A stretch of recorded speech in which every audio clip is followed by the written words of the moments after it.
Today we're tackling that incredibly common headache, taking long, unevenly recorded voice tracks and making them sound cohesive before transforming them into sharp social media clips. Stick with me because I'll first walk you through a quick manual fix for those of you dedicated to Audacity, and then I'll show you the modern method I use to skip the tedious work and jump straight into creating shareable content. Picture this frustrating scenario.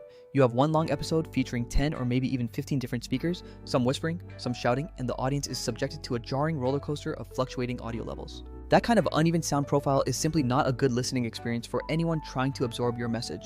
Of course, you can manually correct every single track using volume envelopes, fades, and tedious track-by-track gain adjustments, but we all know that process is painful and drains your precious time. If you are currently stuck doing manual audio work within Audacity, there is a clean little workflow that helps tremendously, and it's the absolute first step I always take when polishing raw session files. For a quick Audacity rundown, if you happen to have stereo double tracks for your speakers, your very first move should be to go to Tracks, then Mix, and select Mix Stereo down to Mono, because for spoken word content like podcasts, Mono is almost always sufficient and it immediately cleans up your visual workspace. Next, you need to listen carefully to each individual track and you'll likely see wildly different peak readings. Perhaps one peaking around minus 30 dB, another barely touching minus 12 dB, and a third hovering around minus 18 dB. This chaotic spread of energy is exactly what we need to conquer before we try to stitch anything together for an audience. Instead of manually editing every single file one by one, which is the slow route, simply hit Ctrl-A or Command-A on your Mac to select everything in the project.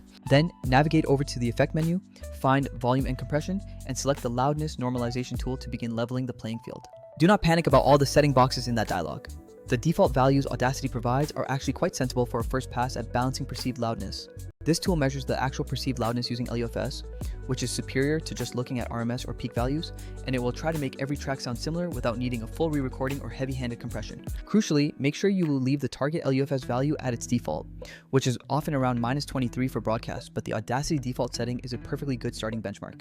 Also confirm that the box to normalize by loudness rather than by peak level is correctly ticked before you commit to processing the whole batch. Once you click apply, the software processes everything, and suddenly those disparate tracks feel significantly more consistent in volume across the board. If you want to glue that newly consistent audio together even more tightly, you can then apply effect, volume, and compression, and then compressor with a very light touch to keep things sounding natural. I suggest a threshold around minus 20 dB, a ratio between 2.1 and 3.1, ensuring you use a fast attack and release time, and definitely tick the makeup gain box so you avoid needing a separate final normalized pass. Be careful not to go too heavy on the compression, otherwise you will completely flatten the life and excitement out of those human voices.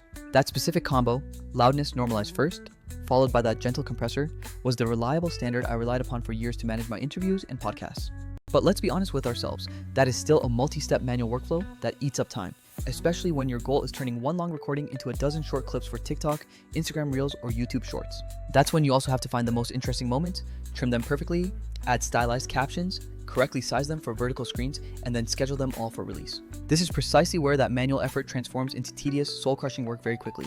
Which brings us to why I personally transitioned to using Vizard, because it's engineered to automate the boring, repetitive tasks so you can concentrate only on the truly creative choices. Here's the current vibe. You upload your complete long-form video or audio, and Vizard instantly finds those high engagement segments to create clips that are almost entirely ready for immediate posting. But beyond that clever clip generation, it also handles the essential audio normalization automatically and provides a unified content calendar for scheduling everything's drop time. Let's run through my practical no-fluff Vizard flow. Starting with step 1, simply upload the long session file into the platform. Vizard is robust, accepting nearly all common video and audio formats, and you'll be impressed by how quickly the initial processing phase runs. Next, you select the auto-editing viral clips option, which makes the AI analyze the entire file for attention spikes like laughter, energy shifts, or emotional peaks to generate genuinely ready-to-post short segments. It is surprisingly effective at pinpointing moments that would have taken me ages to manually hunt down, saving significant pre-production alignment time. Before rendering those clips, Vizard runs the necessary audio normalization across every single segment, ensuring they all share a consistent perceived loudness profile. This works using the exact same LUFS-based principle we discussed for Audacity, but it applies that logic automatically across dozens of clips in one go.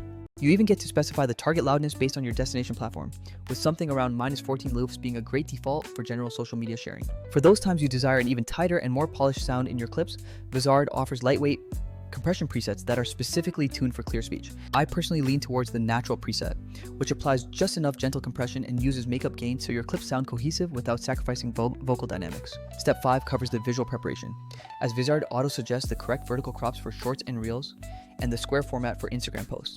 Simultaneously, it auto-generates incredibly accurate captions, which you can easily tweak if the AI misinterprets a niche word, saving you hours of manual transcription time. If you have ever had to manually transcribe, time, and caption dozens of clips, you will immediately recognize how monumental this time saver truly is. The actual game changer for my daily output, however, is step 6, the integrated content calendar for scheduling posts directly from the platform. You drop your batch of created clips into the calendar, set a desired posting frequency, and Vizard handles scheduling them across all your connected social accounts automatically.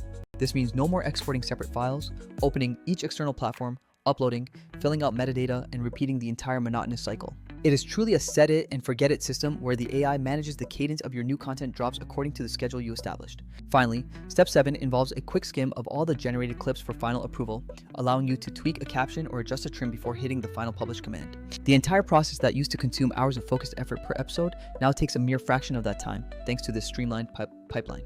Now, to offer a fair perspective, there are certainly other capable tools available in this content automation space. Descript is fantastic for transcript-based editing and offers compelling overdub features, but it often becomes expensive quickly, and its auto-clipping isn't fundamentally designed for maximizing viral moments. Adobe Premiere Pro certainly possesses the capability to execute every single step, but it remains overly complex and substantial overkill for the singular task of rapidly converting long-form content into bite-sized social snippets.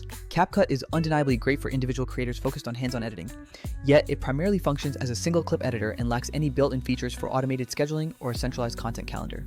Tools like Headliner are perfectly adequate for quickly generating simple podcast audio snippets, but they often fall short when you need that comprehensive social scheduling and end-to-end clip generation pipeline. Vizard seems to occupy that perfect technological sweet spot. It's specifically engineered to take your raw, long-form material and produce a steady, consistent stream of ready-to-post micro-content with remarkably little manual intervention required. It absolutely isn't a magic wand that substitutes for all creative judgment. You must still review the selections and add your necessary creative context, but it brilliantly removes the mechanical grunt work. Furthermore, it is instrumental in maintaining that crucial audio consistency across every single clip that gets published under your brand umbrella. Now, here are a few practical tips to ensure your Vizard-generated content always looks and sounds absolutely professional when it goes live. Always double-check the specific loudness target based on the platform you are publishing to, because each has slightly different practical norms, though -14 LUFS remains a very safe and common default for social channels. If you are dealing with inherently noisy source recordings, it's always wise to run a quick pass with a dedicated noise reduction tool first, or utilize Vizard's own built-in reduction feature before commencing clip generation. Utilize the content calendar feature strategically to batch your posts around specific themes, because audience growth is almost always better served by consistent messaging than by random, sporadic drops. Remember the warning: do not overcompress your speech. If a clip sounds unnaturally squashed or sausagey, immediately lower the compression ratio to preserve those critical emotional dynamics. When comparing automation solutions, always factor in the total workflow time, because a marginally better manual edit that takes 5 hours is rarely a good trade-off when automation lets you publish 5 high-quality daily clips in the exact same time frame. So, to summarize, if you genuinely enjoy the tactile satisfaction of tweaking waveforms in Audacity, that manual loudness normalization followed by a light compressor is a perfectly reliable method for surgical audio fixes. But if your constant goal is converting long videos or podcasts into a consistent stream of short clips, Vizard offers a smarter, faster pipeline that also expertly handles the scheduling and content calendar management. I truly hope this breakdown of both the classic manual steps and the modern automated solution proved incredibly useful for your production needs. If you work with voice drama, interview snippets, podcast excerpts, or any long-form content, try the Audacity route for detailed fixes or adopt Vizard to automate the entire clip making and publishing ecosystem. Drop any specific questions you have in the comments below, and if you tell me which platform you focus on most, I can even recommend the optimal loudness target and clip length for maximum engagement there. Thanks for sticking around until the end, and I wish you the very best in creating consistently great content across all your channels.